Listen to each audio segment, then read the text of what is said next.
сұрақ, себебі қазір жастар дін мәселесіне байланысты қандай әдебиетті оқитынын білмейді. Өте көп әдебиеттер бар.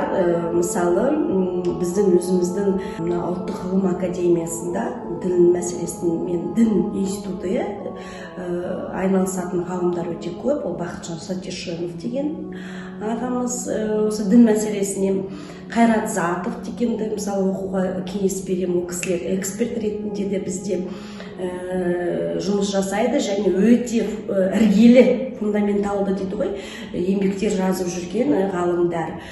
Шетелдік ғалымдарға келетін болса, осы Қазақстанда қорғаған, Америкада тұратын Чарльз Уилдер деген ғалым бар. Мысалы, сіздер оны әлеуметтік желіде қарасаңыздар болады. Әсіресе ол Қазақстанда тұрған, қазақтың мәдениетін біледі, салт дәстүрін біледі, дін мәселесінде де эксперт. Осы Қазақстанда ғылыми дәрежесін қорғаған. Бірақ қазір Америкада тұратын американдық ғалым Чарльз Уилдер. Осы тұлғаны мысалы мен жастарға ұсынар едім. Одан кейін Питер Финке деген швейцариялық ғалым бар. Ол кісі әсіресе антропология мәселесімен айналысады. Ол кісі де қазақ тілін біледі. Олар шетел тілін, әрине ағылшын тілін міндетті түрде біледі, бірақ олар біздің мемлекетті зерттеу мәселесінде жүргендіктен қазақ тілді бізде, сондықтан біз олардың жазған мақаласын ағылшын тілінде не жазады, қазақ тілінде не жазады, екеуін бір-бірімен байланыстырып көруімізге болады. Жаңа діни толеранттылық мәселесі бойынша неміс ғалымы Гюнтер Шле деген ғалым бар, сіздер білетін шығарсыздар. Германияның Хале қаласында әлеуметтік антропология Макс Планк университеті. Макс Планк деген үлкен университет, физикаға байланысты, тарихқа байланысты. Соның ішінде әлеуметтік антропология институты бар Хале қаласында. Сол институттың директоры Гюнтер Шле. Ол кісі жалпы толеранттылық мәселесімен айналысады. Оның ішінде ислам дініндегі толеранттылық мәселесі.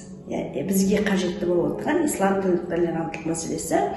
Ол кісі Ресейдің ғалымдарына Тишковпен, тағы да басқа Степинмен, Москваның философия факультетінің меңгерушісі Степинмен көп еңбектер жазған. Сол мысалы сіздер қарауларыңызға болады.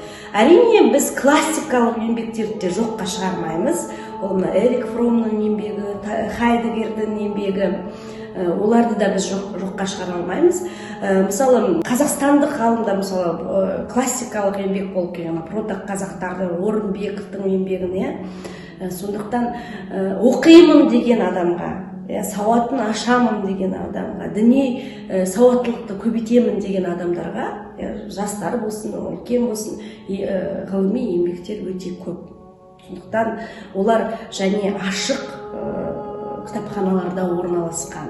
Одан кейін, мысалы, рухани жаңғыру бағдарламасының аясында 100 гуманитарлық кітап деген үлкен, мысалы, әлемдік тұлғалардың еңбектері қазақ тіліне аударылды.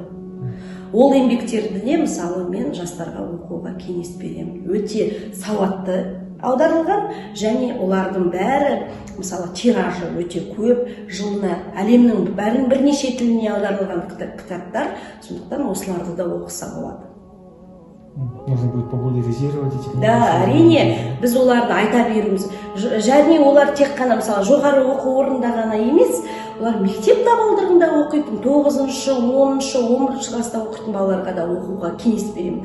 Себебі осы кезде олардың, мысалы, жас ерекшелігінде өзгерістер болады. Мысалы, оларда дінге деген көзқарас, тағы басқа мәселелерге деген көзқарастар, басқа этностарға деген көзқарастар қалыптаса бастайды ғой. Сол кезде бұл еңбек, классикалық еңбектерді оқуға кеңес беремін.